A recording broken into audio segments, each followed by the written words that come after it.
Kung pupunta ka kay Monico, di ba? Kilala mo si Monico? Kasama ni Oo. Minika. Oo, minikaniko ni Monico ang makina ng minika ni Monica. Oo, di ba? Oo. Oo. So, Ibig sabihin, hindi porket kausap mo, alam mo na. alam mo na. Sinasabi ko nga ulitin-ulit, yang isang paragraph sa konstitusyon, Aha. sabihin mo mga 30 words, 20 words, Opo. 2 semester po naming pinag-aralan yan at 30 taon naming ginagamit yan. Pinag-aaralan namin yung mga decided cases. So do not go there, katulad ni Rizon Tiveros, do not go there, sasabihin mo, binigay sa iyo ng staff mo, Rule 39 ng Rules of Court, hindi pwedeng ipatupad ang desisyon without a motion. Ginawa mong ejectment court yung Supreme Court. Immediately executory na nga, kailangan pa ng motion. Oo nga. Oo. Nagtaka Excusable kung si Bam, si Risa magaganon. Ang hindi excusable, eto, nahilo ako, siguro mga 20 minutes akong hilo. Opo. Tumayo ba naman si Kiko Pangilinan doon, sinabi, bakit daw kung gusto ng Korte Suprema na pigilin ang Senado na ituloy yung trial, dapat daw nag-issue ng injunction? Anong injunction pinagsasabi niya?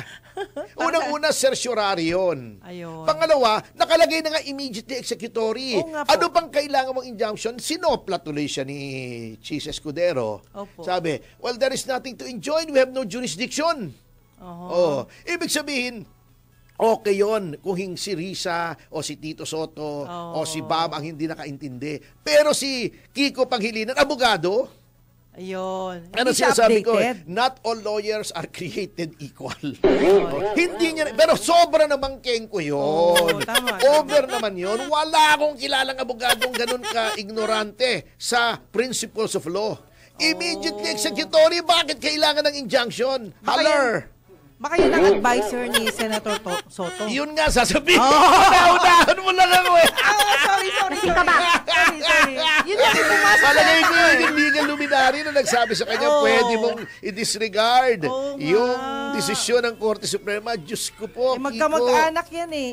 Parang magkamag-anak. Kiko, at talaga naman, alam mo, ito, sabihin yung harsh ako, mayabang ako. Pero, Diyos ko po, Kiko, Ganun ang kung dating hindi mo nun. na pangasawa si Sharon, saan ka kaya pinupulutin ngayon?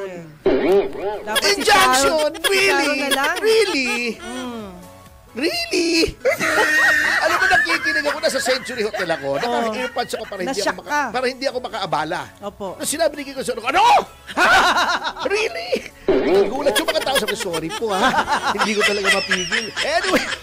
Kayo lang naman, attorney na Talaga nakaintindi nag-iskandalo niyan. ako. Talaga hindi ako. Tawa lang ako ha. Injunction! Anyway, magbabalik po tayo dyan sa ating pag-aaral sa pagbabalik ng Yes, Yes, sa kahit sino. Separate but equal. Anong ibig sabihin ng separate but equal? Within their own sphere. Doon sa kanilang lugar, teritoryo, kung makasakwan, kanya-kanyang teritoryo yan. Yes, Parang, di ba? Parang, iyon tondo, kanyang Cavite, Di ba may pelikulang gano'n, di ba? Iyon tondo. Kanyang Cavite. Iyo ang tondo, akin ang Cavite. Oo. Ayun. Kanya ang Cavite. Kanya, Cavite. Hindi, kasi, Sige. anyway, parang Okay. third person ang nagsasalita eh. Opo. Iyo ang tondo, kanya ang Cavite. Ayun. Si FPJ yun eh.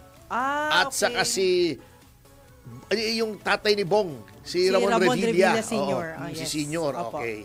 Yun yung pelikula nila. Anyway, ngunit may konsepto ng checks and balances. Ano yun?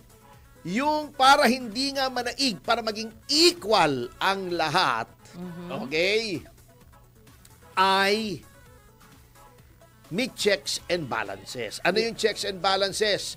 Kapag nagmalabis ang lehislatura sa paggawa ng batas, pagpalpak, pwedeng, number 1, i-veto ng presidente. Ayun, yun yung part. Number 2, kung yung batas ay unconstitutional, yun ay ipapatupad pa rin siyempre ng presidente. Wala naman siyang kapangyarihan para mag-declare na unconstitutional ang batas. Sinong magsasabi na unconstitutional ang isang gawain ng legislature? Ang Korte Suprema. Ayan, okay. Okay. Anong check sa executive? Di ba? Number 1, impeachment. Yun, yung ginawa kay Sara. Okay. Number 2, budget. Ang naggagawa ng budget ay legislature. It has the power of the purse. Pag sinabi ng presidente, kailangan ko ng 1 bilyon para sa proyektong ito, pwedeng sabihin ng legislature, oops, 800 million lang. Ayun. Okay. Kaya, yung National Expenditure Program, yung NEP, sinasubmit ng presidente sa legislature, panukala lang ngayon. Ang legislature na magsasabing, ito pwede, ito hindi pwede, ito liitan, ito lakihan. Opo. Okay. Yun ang check. Ano naman ang check sa judiciary ng legislature? Impeachment din. Number 1. Number 2, budget din. Although may fiscal independence ang judiciary, tinitingnan din kung tama. Ayun. Oo. Anong check ng executive sa judiciary? COA, kung tama yung ginagawang expenditure.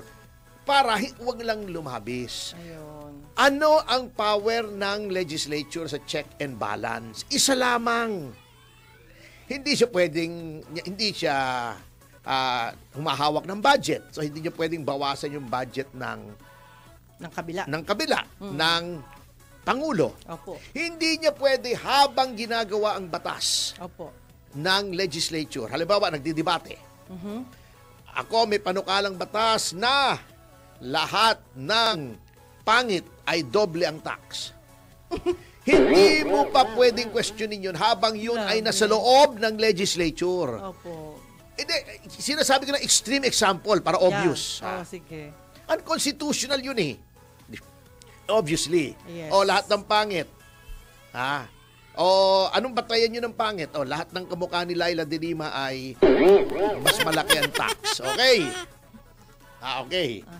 Habang nagdidebate yon, habang yun ay first reading, second reading, third reading, hindi nyo pwedeng pigilan yon. Okay. Hindi kayo pwedeng pumunta sa Korte Suprema, uy, may nilulutong batas doon sa legislature na ganito, unconstitutional.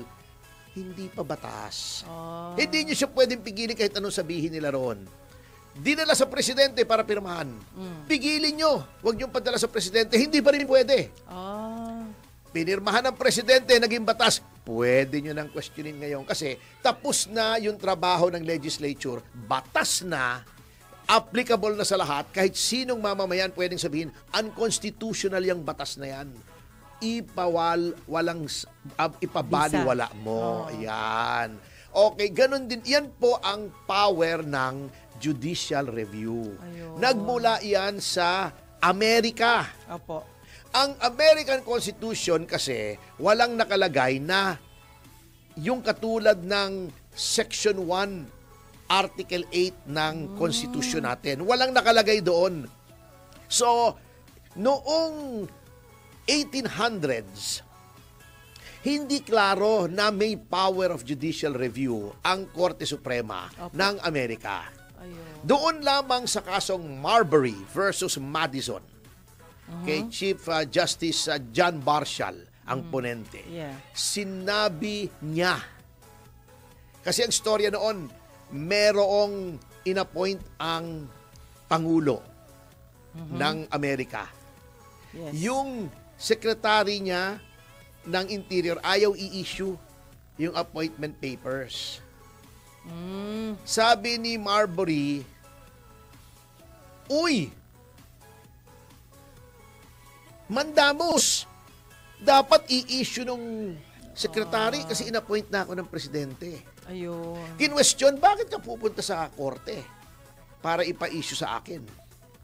Anong power ng korte? Kasi doon nag-i-evolve pa lang ang batas. Sinabi doon sa Marbury versus Madison, it is emphatically the duty of the court to say what the law is. Doon na-establish yung doctrine ng judicial review. Ayun. Okay.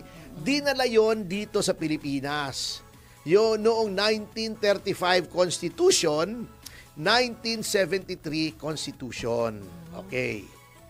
Recognized na may power, ngunit mayroon pang doctrine of political question. Okay. Ano yung doctrine of political question? Merong mga bagay na hindi mo pwedeng pasukan Okay. na desisyon either ng presidente o ng legislature. Okay. Yan ay political that pertains to the very essence of the duties of the president. Parang yun nga. Halimbawa, ang presidente ay nag-executive clemency. Hanggang ngayon, sa humble opinion ko, hindi pa rin pwedeng panghimasukan yun. Kasi that is plenary. Plenary hindi na buo hindi yung plenary in the sense na, halimbawa, ang Senate, kompleto. That power is plenary, ibig sabihin exclusive within the executive, yung executive clemency. Pag may pinardon yan, hindi mo pwedeng panghimasukan yan. Okay. Pero halos lahat na. Yun may doctrine ng political question, di ba? Ginamit kasi yun, you have to look at the historical experience. Every time na may ginagawa si Pangulong Marcos Sr. at kine-question sa Korte Suprema, sasabihin ng Korte Suprema, may doktrina na political question, hindi namin pwedeng panghimasukan. Okay. Anong ginawa noong natanggal si Pangulong Marcos at nagkaroon ng Constitutional Commission? Constitutional Commission. Sabi nila, nire-review nila yung powers ng judiciary. Di ba, totally new yung constitution natin. From a modified parliamentary system na bumalik sa presidential na, di ba, tinanggal yung unicameral. Di ba dati, batasang pambansa lang, isa lang ang legislature natin, ginawang 2 houses. Okay. Ni-review yun, pinalitan yung powers na wala yung prime minister, di ba? Ni-revise din yung sa Korte Suprema.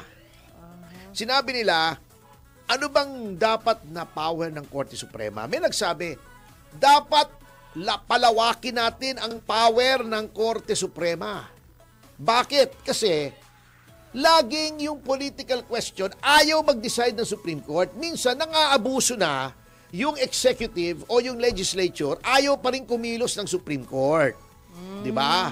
Kasi, lagi nilang i-invoke, oops, hindi namin pwedeng panghimasukan niya kasi may doctrine of political question. Laging may hindrance pala. Oo, lagi may hindrance. Sabi nila, hindi pwede yan. Dapat ang Supreme Court ay lumakas para yung mga pang-aabuso ng executive at ng legislature ay mapigilan niya. Pinalakas nila, nilagay nila ngayon yung expanded judicial power ng Supreme Court. Sinabi nila, bagamat may political question pa, committed na yung definition ng political question. Nilagay nila doon sa Constitution, yung gumawa mismo, yung 50 in-appoint ni Cory Aquino. Hindi po hinalal yan, Hindi katulad ng Constitutional Commission na gumawa ng 35 Constitution at 73 Constitution. Halal yan, ng mga delegado yan. Ito, appointed lang ito ni Cory. Sabi nila, gawin natin that ilagay natin sa Constitution para very clear na judicial power includes the duty. Naging katungkulan para hindi pwedeng sabihin ng Supreme Court, hands off kami. Hindi pwede duty. Hindi lang hindi lang optional. Duty. Duty talaga. It is the duty of the court to determine whether there is grave abuse of discretion on the part of any department or instrumentality of the government. Kayo po ang nagpalawak niyan. Yung mga dilawan. Kasi nga, based on historical experience, nagagalit sila pag yung Supreme Court ayaw kumilos. Kaya binilawakan nila. Ngayong kumilos kasi may abuso. Ba't nagagalit kayo? At sila rin ang original noon. Oo! Iyan ang power ng Supreme Court. Hindi nang himasok. Yung sinasabi ng iba na hindi nag-aral ng batas, again, hindi ko nilalait ang hindi nag-aral ng batas. Kaya lang may mga bagay na hindi nyo maintindihan talaga. Oo. Sasabihin, hindi. Separation of powers, pero may judicial review. Ang judicial review ay applicable sa any legislative or executive act. In exercising the power of judicial review, Hindi po lumalabag sa konstitusyon ang Korte Suprema. Tinutupad niya yung katungkulan niya na ibinigay ng konstitusyon para siya ang maging final arbiter whether or not ang ginawa ng executive o ng legislature ay may grave abuse. Anong resulta pag may grave abuse? It means there is lack of jurisdiction. Aha. Ang dali namang intindihin. Bakit nagagalit kayo sa Supreme Court? Magalit kayo dun sa mga gumawa ng Supreme Court. Ayun. Na ganun ang kalawak, ang poder ngayon. Ayan. At tama naman as recent events will show, kung walang ganyang power ng Supreme Court, di nag-abuso ng legislature. Kita niyo yung mga shortcut. Oo nga. Ngayon, eto sinasabi ng iba. Katulad ni Heydarian, Opo. bakit daw hindi siya pwedeng magbigay ng opinion sa points of law?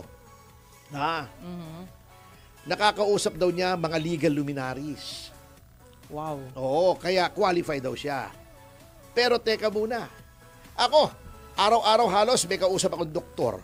Yung best friend ko, doktor Nagtatawagan kami ng kwento-kwento. Opo. Minsan, nagkikwento kami tungkol sa mga kaso niya. Yung kaso sa operating room. May nakakausap akong architect. Pag may pinapagawa ko sa bahay ko, may kausap akong arkitekto. Yes. Pag nasisira yung sasakyan ko, may kausap akong mekaniko.